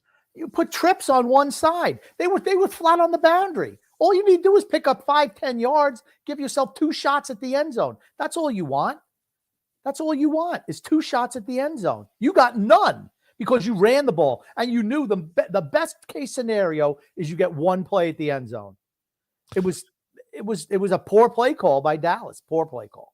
I disagree. I like the fact I would have been happy and I would have taken a chance if I've got 1 play left with 25 yards to throw for a touchdown. I would have taken those odds as opposed to, hey, I might not get out of bounds. They've got everybody on the boundary. They got everybody on the sidelines. So I disagree. But Tony Cheese saying not the ref's fault. I just think he should have been closer. Dak went down too late for certain, and he didn't tell the umpire prior 100%. Yep, I don't like that point, Grump. And you always see the quarterback handing the ball to the official. Always. Yep. Always. Yep. That they're coached to do that. They run that play every single week in practice. A game time situation. How do you do it? And they always handed the ball to ref. They just didn't do it. They had a brain fart. They had a Dallas fart, and they wound up losing. He had a brain fart. The refs had a little bit of brain fart. Everybody had a little bit of brain fart. John P. also saying, by the way, again, do the Cowboys score either way with a second or 2 left? No, I don't think they do. The whole thing. I don't think it changes the outcome of the game. I think it just allows them to say, "Hey, we lost on our own terms." All you want is an opportunity. Give yourself an opportunity, and they deprive themselves of that. Well, Grumpy, before we continue, we do have an ad to read from Draftkings because right after this ad, we've got some fan fights. Believe it or not, with the NFL playoffs, there's fan fights in every single game. It looks yes. Like. So we'll be interested to see. We'll look at the fan fights. But today's podcast is sponsored by Draftkings. We're on to the divisional round of the NFL playoffs, and Draftkings Sportsbook, an official sports betting partner of the NFL, is celebrating with huge odds boost for new customers. Counting down to Super Bowl 56, new customers can get 56 to 1 odds on any team. Bet just $5 and win $280 in free bets if your team wins. If Sportsbook isn't available in your state yet, you can still get in on all the action of the divisional round. Everyone can play for huge cash prizes with DraftKings daily fantasy football contests. DraftKings is giving all new customers a free shot at millions of dollars in total prizes with their first deposit. Download the DraftKings Sportsbook app now and use the promo code THPN and get 56 to 1 odds on any NFL team. Bet just $5 and win $280 in free bets if your team wins. That's promo code THPN for 56 to 1 odds on DraftKings Sportsbook, an official sports betting partner of the NFL. You must be 21 years or older in Indiana, New Jersey, or Pennsylvania only. New customers only. Minimum of a $5 deposit and $1 wagers required. 1 per customer. Restrictions apply. See DraftKings.com/sportsbook for full details. If you have a gambling problem, call 1-800-GAMBLER. Don't gamble if you have a gambling problem. Yep. Otherwise, do whatever you like. Absolutely, Grumpy. So that's what kind of summed everything up regarding the NFL. Now, you may have heard this about some college football. Did you hear Stetson Bennett is going to be returning as Georgia's quarterback? He's going to be returning for another year of college football. Did you happen to see that? Yeah. And it wasn't 15 minutes later that JT Daniels said he's transferring. Yes, I don't blame him either. And that's a mistake for Georgia because the Daniels kid is better than the Bennett kid. Just is. Yeah, I saw that and I think to myself, I'm like, ooh. I mean, Georgia didn't win because of Stetson Bennett. They won because of the fantastic defense, right? They didn't win because of quarterback play. You could definitely use improvement for quarterback. And here's the thing. Stetson Bennett's not good enough to get drafted or go anywhere in the NFL. So he comes back for next year to say, yeah, I want to continue to play football for 1 more year. Do I blame him? No, good for him. He gets to go. He loves Georgia. He's been a Georgia fan since he grew up, walked on there originally, then earned himself a scholarship after going the JUCO route or junior college route. So good for Stetson Bennett. But for the organization, I think that was not handled correctly. And you see the people who are big Georgia fans, they say, Stetson Bennett, he fought for our respect and he's earned it, I think, after winning that national championship. People are conflating the fact that Georgia won the national championship and saying, oh, Stetson Bennett helped us win this national championship. Well, he did help them win the national championship. He did help them. No denying that. That said, and I don't blame him for coming. Blew it for them with that awful fumble. I mean, Stetson Bennett was not the reason they won at all. Okay, but he helped. He was good down the stretch, and he made a couple of nice throws. Okay, that said, I don't blame him for coming back because he's not playing football after he's done in college. Just not happening. He's never gonna make it in the pros ever. won't get drafted. He just won't. I just think it was short-sighted of Kirby Smart, or he should have been more in touch with Daniels as well. Just say, hey, it's going to be open competition. Best kid's going to play. I think JT Daniels knew what open competition means. It means he's not winning that position battle. I disagree. He was the starter at the beginning of the year. He's the better player. He's the better player. George is not repeating next year. That much I guarantee you. No. No way. It's tough for a team to repeat. That's for certain. Unless you're Alabama. Well, I was about to say, you got to be something fantastic if you want to have a chance to repeat like that. And I don't think Georgia is that way. But Grumpy, got a comment here from John P. here saying, instead of a quarterback draw, what about a strike up the middle at the end zone for either Cooper or Lamb and throw the tight end across the middle as well, especially since San Francisco had, the sidelines blanketed. Again, you're limiting yourself to one more play. That's the whole issue. You didn't want to limit yourself. You wanted 2 shots from there. And that, to me, that was the issue. I mean, if you're just playing one more play, you go into the end zone. And, there's nothing wrong with that. But if you get caught short and you don't score, game over. That's why they wanted to get a little bit closer so they could have a higher percentage play of a shot at the end zone. I understand the thinking, but to me, I would have run out of bounds and had a little bit more time on the clock. Even if you burn 4 seconds and gain 5 yards, fine. Then you have 2 shots from the 30. No problem with that at all. Alexander's saying here, I like the quarterback draw. I do too, Alexander. But the rest were too slow to get back. I feel like there should be a rule in place, just like college, where the clock stops if the ref picks up the ball. Yeah, unfortunately, it won't happen. But hey, here's the thing. It's just I like the point that Grump should have probably. I like that, right? That's proactive thinking. They should have probably said, "Hey, we're going to run the football. Where this is a QB draw. Make sure you're ready to go ahead and spot this for us." And here's the other thing too. Dak Prescott has been playing quarterback for 18, 20 some odd years. And he knows every single time when you hurry up, it's not like this is his first game playing quarterback. The ref has to touch the football. Right. I mean, quarterbacks always look in there in a hurry. They give the ref the ball. They try to find the ref the ball. Let me go ahead and find the ref the ball, or find the ref to give him the ball. And he didn't do that. So I mean, there's fault on everybody's side. I remember Larry Fitzgerald running to the official with the ball after making a catch to make sure he had the ball so they could get up there and spike it. Here's the thing. They've been playing football long enough to know.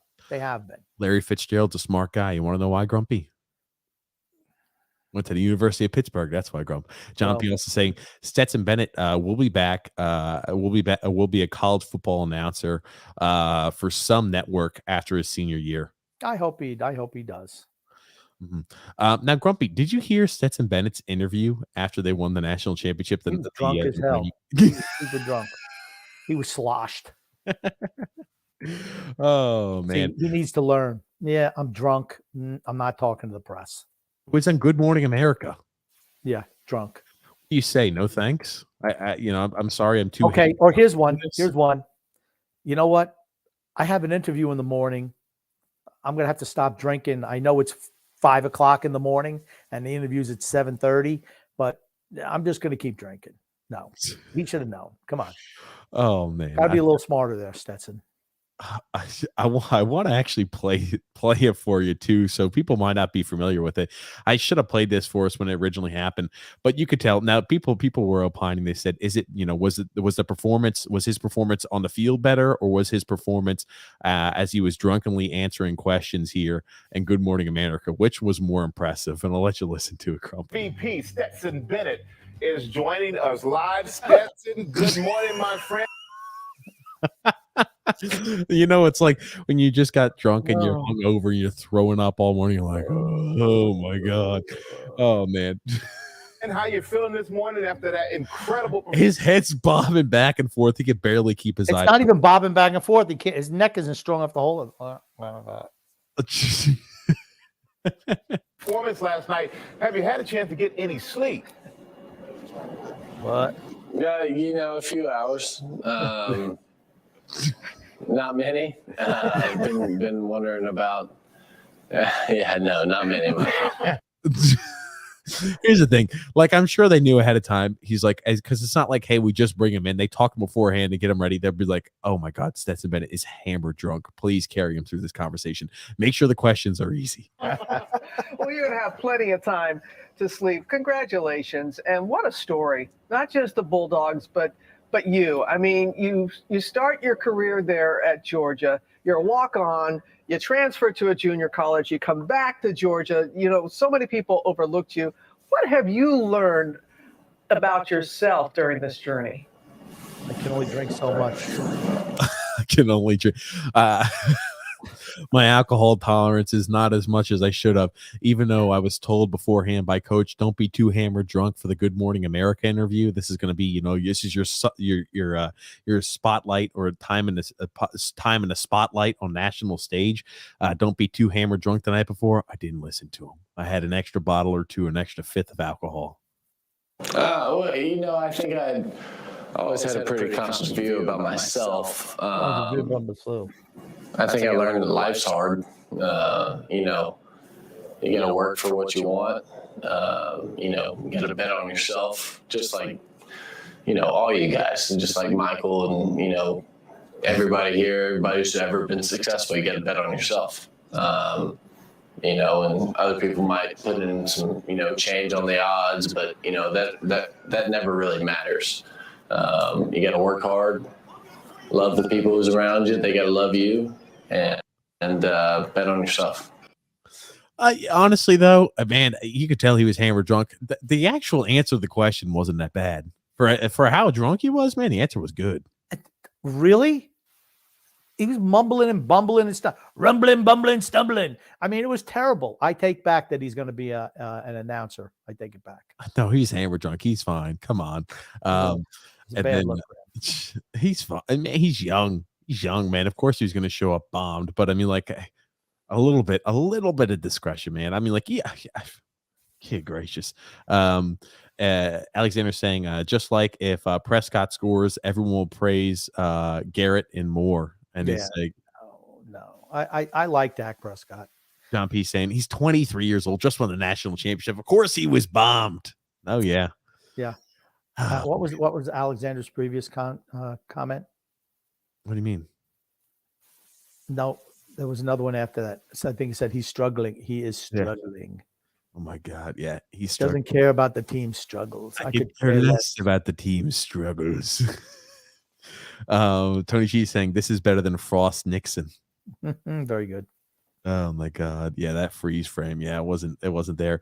But Grumpy, this is a nice segue into drunken fan fights. I was about to say this is wow. This is a good segue into the fan fight section, Grumpy. It's my favorite. It's my favorite segment of the show, I have to admit. Oh man. So we'll start off with a little fan fight at Dallas and the San Francisco 49ers game. By the way, every single you might be shocked, every single game of Super Wildcard weekend had at least a few fights in it. So I just tried to pick the good ones, and Alexander sent us additional one. But oh boy. It starts off, well, he's a fan. He's like, woohoo, he's just cheering. Yeah. And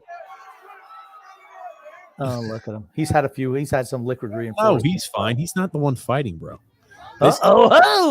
So let's start off. We unfortunately get about halfway through. These guys obviously have agreed to mutual combat because they have cleared out this space. You see this guy already headed the other way. This is his friend. Look at this, Grumpy. I'll put it in slow motion. Okay.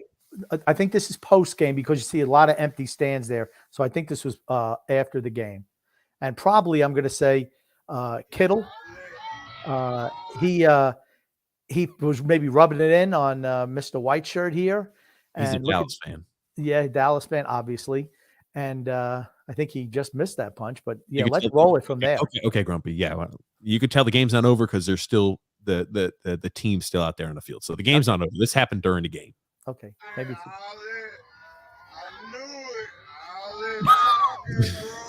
Hey, don't get in.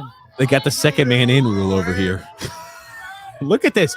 Remember when I said what should security guards be doing? Look at this security guard. Look at him. Props to this security guard. Actually doing his job. He goes, whoop. He jumps in. He's there to help out. He's immediately there trying to break it up. But I tell you, like it's across the board that all of these fans were just fighting and left and right in these games. And I tell you, Grumpy. I how hammered drunk do you got to be to start a fight like that? I mean, and he's obviously upset the Dallas Cowboys are losing. I'm sure that 49ers fan was chirping at him a bit, but I mean, like everybody who's sitting in we don't know who started it. Everybody who's sitting in a close row like this, you're paying out the ass for those tickets, right?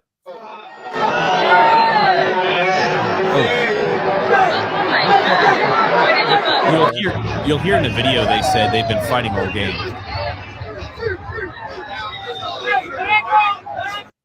I knew that was gonna happen. He talked to me. He was doing too much talking, man. That dude was finna pour a drink on him earlier. So apparently it was building up. The Dallas Cowboy guy was going to throw a drink. I guarantee you, the 49er guy was running his mouth. As he should. Hey, man, nothing wrong with that. Oh, as he should. Well, then you kind of get what you get. Don't run your mouth in the opponent's stadium. You're just asking for trouble. Sorry. Don't do it. Why can't I run my mouth? Why does a drunk guy have to try to come and beat me if I'm running my mouth? Why is that? Was that? Who said he was drunk? Dallas Cowboys guy was hammered, dude. You could just see by his face the way I couldn't even see his face. All I saw was back. You saw him afterwards being consoled by his wife. He was definitely drunk. He didn't look drunk. The Tampa Eagles game, I tell you, they had quite a few fights. It's good when you see multiple fan fights break out in the Eagles-Bucks playoff game. You expect that anytime there's an Eagle, anytime the Eagles are involved, there are going to be fights. I tell you. So look at this. This is the best. He's chasing him down the alley. First, Mike Evans is just working. Look at him, man. He's working him over. I like how we start off, and it's like, honestly, the way this starts, it's like a WWE match where it's like guys running down. He's running down, and he's chasing after. He's chasing after Devontae Smith, and I think he hammer punches him and just starts wailing on him. Look at this. I'm going to say that. Oh man, at least the security guards got there. Rabbit punching him. I think all these teams up the security measures there for the playoffs. These are like the best of the best security guards. They went out and found the best security guards for Denver, the best security guards there for the Carolina Panthers, and they huddled them up all in one group because the security guards I've seen are actually doing their job. Yeah, these guys were quick there to respond also. They're Johnny on the spot. Nope. And there goes Devontae. He's like, what are you pulling me aside for? I got beat up. Mike Evans is going to be like, okay, time to go. We're good to go. Let's settle things down. But I just love how he comes running after him and hammer punches him. And you could tell the guy there, Smith, looks a little drunk based off of the way he's acting. He still even has a smile on his face. Pull your shirt down. I see everybody pointing at him. So they must have done something. Now this one's also a good one too, Grump. Oh, geez, grabbed him by the throat. Fletcher Cox, I mean, number one, the Buccaneers guy has the high ground, and he grabs the Bucs fan by the throat as the other guy's got the high ground. And here's the worst thing. This girl just bought herself a drink. She crunched it like it's like She-Hulk. She's got to crunch it because she's like, I got to hold on to the railing as all this craziness is going on. She probably was trying to stop her Eagles boyfriend, as she's wearing Eagles gear, from getting into a fight. It's always the Eagles. You like how he started first by grabbing his neck. And look at this. Like, dude, you get what you get. Again, get what you get. Oh, they're double teaming. There's Mike Evans again. The return of Mike Evans. The return of the Mike Evans fans seem to be very Brady in there. He's like tough shit. Jesus. And look at it. Look at his girlfriend. Look at this. His girlfriend. Shove her, man. He's not looking at girlfriend. I'm glad he's not. Dirty ape. That's what he's saying. He's playing Charlton Heston to the girl. Oh my God! So this is why it happened too. Look at this, number 20. You'll see him here. The Eagles, wham! He throws him down there, and that's what started this from a different angle. Oh man, I tell you, the girlfriend. She is. Look at her. She's got her. She gets Girlfriend of the Year award. She didn't start the fight. We always talk about how sometimes the significant other, if it's a female, she'll throw a beer on somebody or, start a fight by splashing them with something or hitting a guy in the face. No, her boyfriend starts off by death, a Darth Vader death grip. And the girlfriend's like, hey, let me go ahead and try to save my boyfriend from being pummeled. He's been thrown down the stairs. I don't want to be curb stomped. She wins Girlfriend of the Year award. Let's give that to her, Grumpy. Girlfriend of the Year award, Grump. Okay. One thing I just want to say, do you remember the movie Raging Bull when Jake LaMotta punched his wife in the street right in the face. That's what I thought that Tom Brady was going to do to her. Knocked her over the rail, give her a beating. She would have deserved it. Don't get involved, Eagle girl. I'll tell you this much. I had never seen Raging Bull. Oh, probably the greatest movie of the 1980s. That's all right. Okay. Anyway, so I love that when she's trying to stop everything. I like all the fans are like, look ahead and pull out my camera. Oh man, that's always the best. They're like, yeah, let me pull out the camera. And I mean, like up in the stands, man, I feel like this is towards the bleeds. It's tougher to get the security guards up there. I mean, you look at the massive amount of people. Look at these fans over here smiling like, oh shit, what's going on there? Yeah, we beat the hell out of some Eagle fan. Go Bucks! Oh man, I'll tell you. So they were breaking out with a little bit of fights, and Alexander. Wait a second. Could you go back a little bit? Could you go back a little bit in that fight? Yeah. Where do you want me to go back to? Right at the end, I saw a truck, like an SUV pulling out of the parking lot. If we just go back just a little bit, if we just roll up, there it is. Pause it. That's Nick Satriani. He was leaving the stadium early because they got their asses kicked off. Head coach of the Eagles leaving the stadium early. Oh, good gracious. I tell you. So, I mean, those are always good to see those type of fights. Now, this one, I feel like maybe towards the end of the game. Now, you talk about one that where, things just pour on. You can just tell based off of things are emptying out a bit, Grump. And now this is one to where they've been kind of talking back and forth. You've got some 49, you got some Buccaneers fans talking shit to the Eagles fans. Now, this one, Grumpy. Hold on. Do you see the old man where he's just kind of standing watching and watch his reaction? Watch his reaction. It's like the person who's filming, like, hey, Grandpa, get out of the way. I'm recording this. Just watch his face. Watch his face real quick when he notices that he's in the way of the camera. Just watch the old man's face.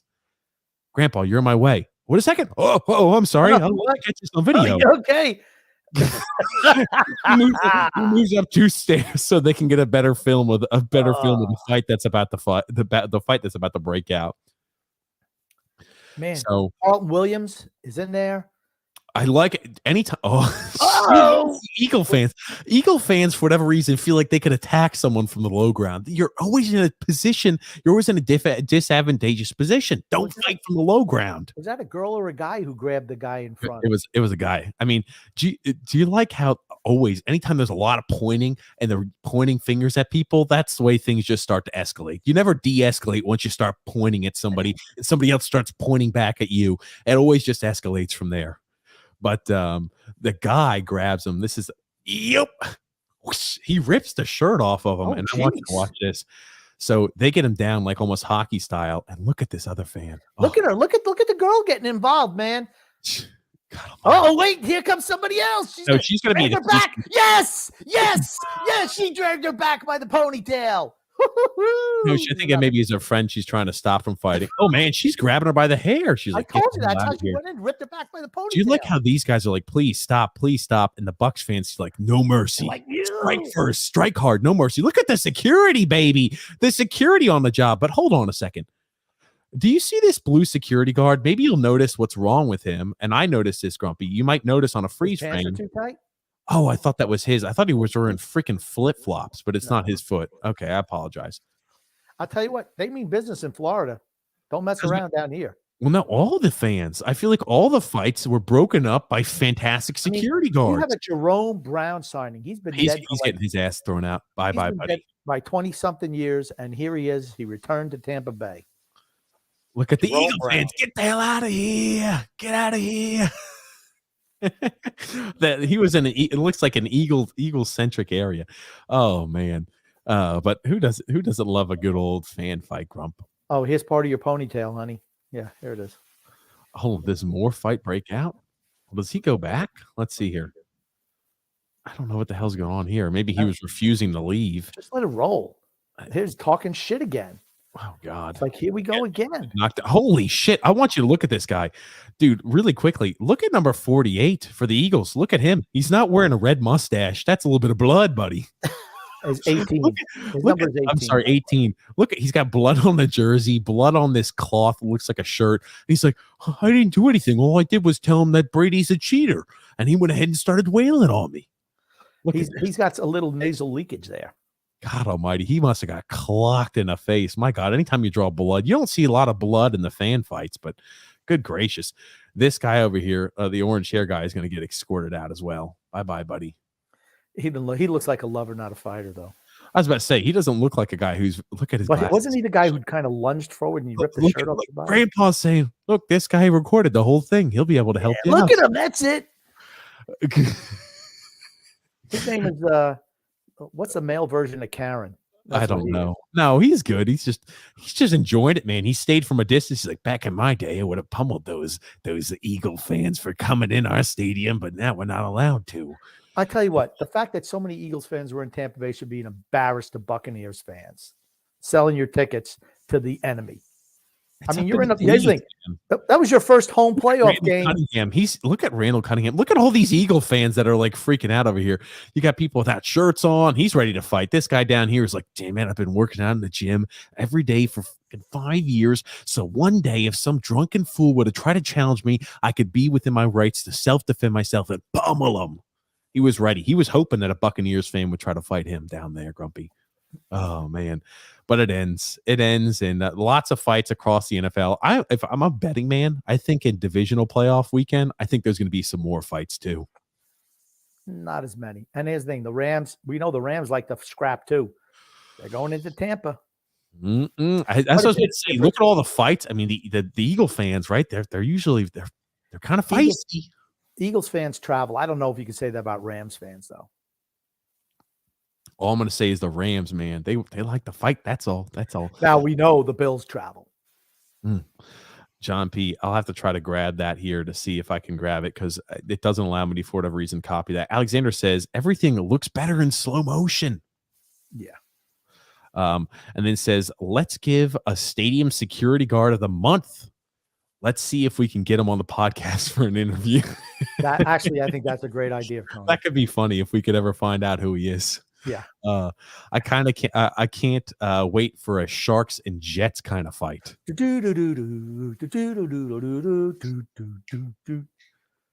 Oh man. Oh, and Tony Cheese said about the individual who was running down. It looked like it was the WWE. He's like, I can't help to feel like he used the N-word and it was used at the Eagles buck. I was about to say that guy was hauling ass and he was like, oh, I'm not doing anything. He kept running away. I'm sure he said something that was way out of line. Okay, I'm not going to go there. Well, I didn't say. I said no idea. N-word. I'm just saying he said something way out of line.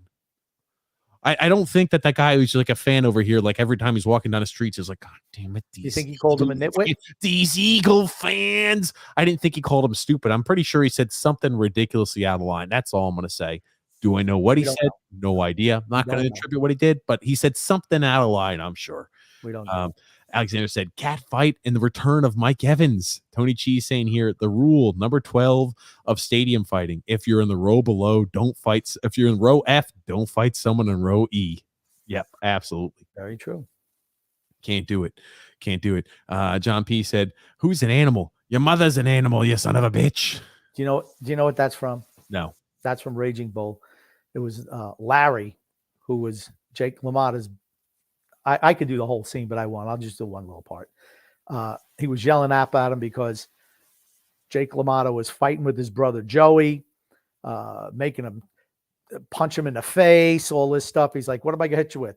A table? It's like, wrap it around your hand. Take that rail, wrap it around your hand. He hit him a couple times. I'll take it off. And he's bleeding. He's like, and then you hear Larry go, shut up there, you animals. Son of a bitch. He thinks he called me an animal. Hey, your mother's an animal, you son of a bitch. Larry, you're going to find that dog dead in the morning. Larry had a dog. So, I mean, it was just De Niro. I think it was De Niro's best role ever. That's when he was still an actor. Not the clown he's become since. He's still an act. Oh, man, he was so good in that role. Tremendous.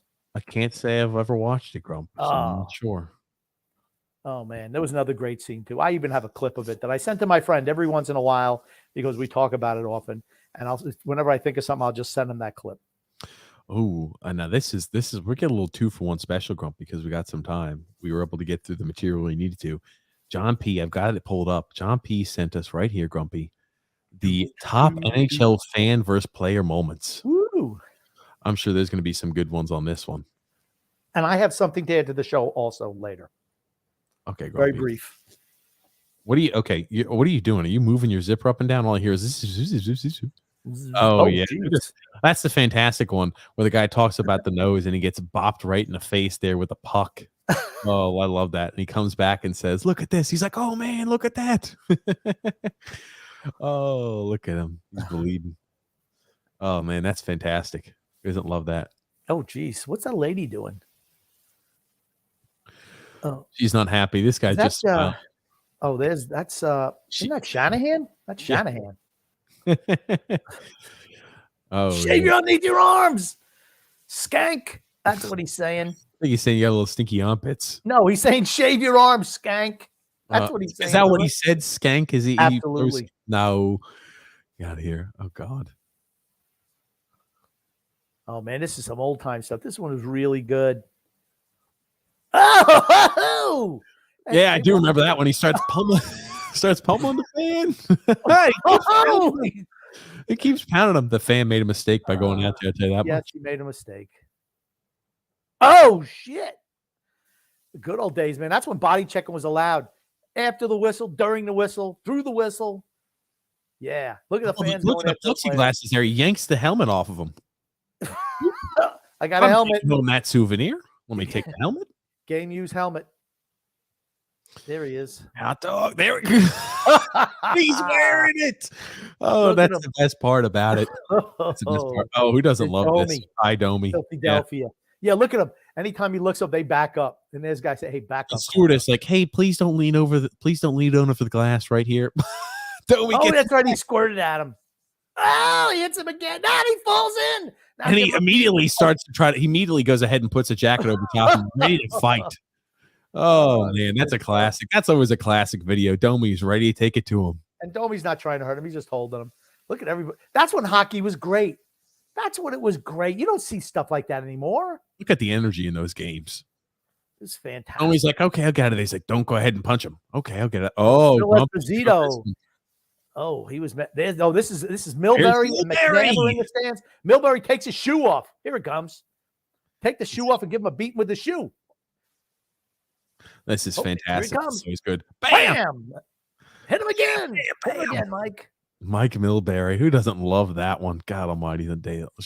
Oh, He smacked him on the head too, Milbury. yeah. Oh God.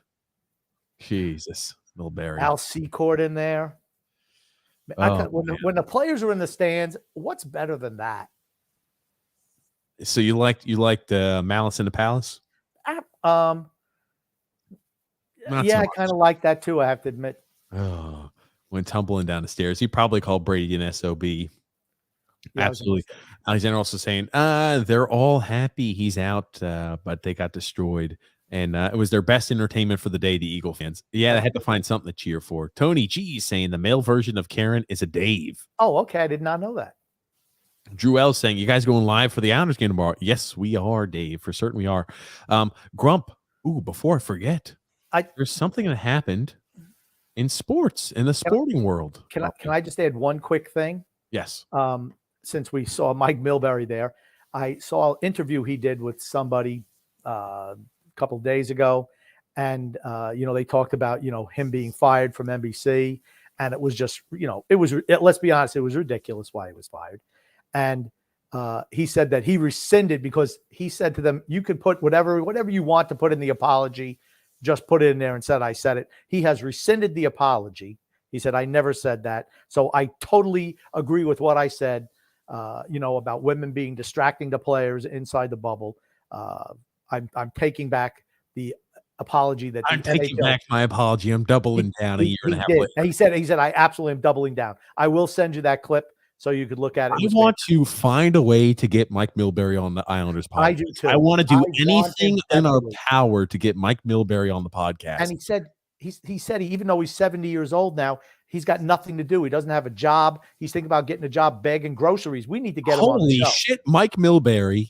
We need to find a way to find some sort of way to contact Mike Milbury. I'm going to be hot on that. Oh, man, we got to get Mike Milbury on the Islanders podcast. Yes. I'll tell you, it'd be explosive, I'm sure, and very bombastic. That's all I'm going to say. Oh, my God. Think about how much fun it'll be. It's going to be, it'll be fantastic. We got to get him. Here's the thing. I love Mike Milbury. I've always liked him. I thought he was a terrible GM for the Islanders, but I mean, Other than that, Could you don't imagine the chat section of Mike Milbury? We got to get Mike Milbury on the podcast. Yes. I've And been he's done it waiting for to see nothing. him make his return back on the social sphere. And now that I know Mike Milbury's back, we have got to get Mike Milbury on this podcast. We've And got he not also- on this podcast, but the Islanders podcast. It's a must. Absolute must. He also said that now, because the reason why he hadn't said anything because he was still getting paid by NBC, but now that's all over. So Oh, now he's coming out, doing the rounds. Somebody has Mike Milbury's email. I will email him every day for a year if that's what it takes to get Mike Milbury on the podcast. Yes. Every single day. Mike Milbury, we need you. I want to hear about the stories of the old days. I want to hear. I want to ask you some hard hitting questions. That's what I want to do. Yeah. You know what? I think that podcast would be so much fun. Absolutely. The MLB, by the way, in AAA level, will be using robot umpires to call balls and strikes going forward this year. Well, one thing I'll say, there will be no more arguments with the umpire over balls and strikes. Let me ask you, because I think this sets a precedent. Do you think that we're one day going to see this in the MLB? Because remember, in AAA, not too many years ago, they came out and rolled out the pitch clock of how long you have in between pitches before you have to throw another pitch. And we said, will this make its way into the MLB? It's not there yet, but I could see maybe it making its way. And now I see these robot umpires now in AAA. I think to myself, are we going to see the old Angel Hernandezes and all the umpires slowly finding their way out of baseball? I don't know, because they try everything out in AAA or AA They or whatever. started off with low A ball last year, and now they're doing it in AAA. I think what you're going to find is it's going to hurt the pitchers. They're not going to get calls that are off the strike zone, like where they're always able to get something maybe 2-3 inches off the outside. I don't know how they're going to do top to bottom. Are they going to make it truly from, right here at your chest down to your knees? Because right now the strike zone is above the knee to just above the belt. That's the strike zone. So is it going to be truly what it used to be? How are they going to do it from batter to batter? I'll be interested to see. I do want to see how that works out. It will be interesting. I was about to say this. We've talked about it. I think Alexander and we had brought it up beforehand, and other people have brought it up since. I tell you, it's kind of freaky. It's freaky to think it's already making its way to AAA. The next is the MLB. What could you see in 5 years? Maybe they have some sort of umpire or some sort of algorithm that calls balls or strikes, and then you think to yourself, what sport's next? Because I think this is just a start. If you go ahead and take out umpires in the MLB, or at least the one who calls the ball, the home plate umpire in MLB, you're still going to have them, I assume, around the base path. That's not going to change. But if you take out the home plate umpire, how long before you do something similar in the NFL? How long before you see more of these robots and everything is done to the exact letter and there's no more judgments by the officials? You can't do it in the NFL. You can't do it in the NFL. The one thing about baseball, the strike zone is what it is. There's no variation from it. You understand? So you could never see a sideline judge where it's like two robots or something like that communicate with each other to determine the exact line of scrimmage to where the player goes down. You don't think it could be like that on the side for a line judge? You don't think they could put a little tracker in a football and determine exactly when the football is moving and where the player is and who has the ball, and they couldn't geolocate exactly when the player maybe put a knee down? You don't think that can happen with a line judge? I don't see that happening anytime soon. I could. I'm not saying anytime soon. I'm just saying down to. Grumpy, if I would have said 5 years ago, let's say I would have told you in 2020, if I would have told you at the beginning of 2027 or 2017, I would have said, Grumpy, in 2022, AAA and minor league affiliates, they're not going to have a home plate umpire. It's going to be a robot. You're still going to have a home plate umpire, by the way. You'll still have one. I'm sorry. It's just going to be the robot calls the balls and strikes. Yeah. And I would say of any sport and any aspect of that sport, balls and strikes is the one that you could use a robot umpire for, because everything is going to be, it's just how it measures. You see how they draw the little thing up there where the ball is when it crosses the plate. And I could absolutely have foreseen that. But other stuff where judgment calls are made can't happen. Okay, Grumpy. Fair enough. I appreciate the take. And then Tony Chi is saying here, I'll get Milbury for you guys for sure, but no promises. Ugh. Tony Cheese, I tell you, if we can get Milbury on that show, dude, we have said that for a long time. We've always wanted to have Mike Milbury on the show. Yeah. I feel like he's a guy that could take a little bit of beating. He's going to dish some shit out, though, I'm sure. He'll come at us. No doubt about it. Absolutely. Here's the thing. My job is not to be friendly to him. Maybe I'll have to be the mediator between you, Grump, because we can't have two people attacking one person. So maybe I'll have to play mediator. When we have guests, I'm usually really, really nice to them. Well, with Mike, you could start off maybe by kissing his butt a bit by asking him a few softballs. But, dude, I want to ask him some real questions like, do you feel like you set the Islanders franchise back 10 years? Because I believe you did.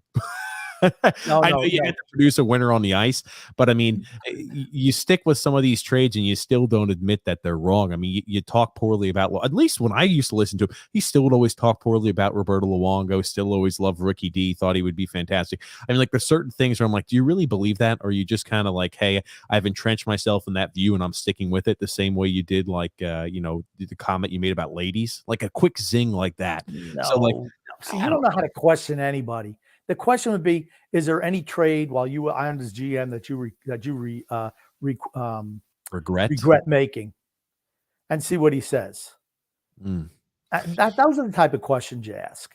Oh man! You don't come out and accuse people of things. What's wrong with you? No, I don't accuse. You want them to answer your questions.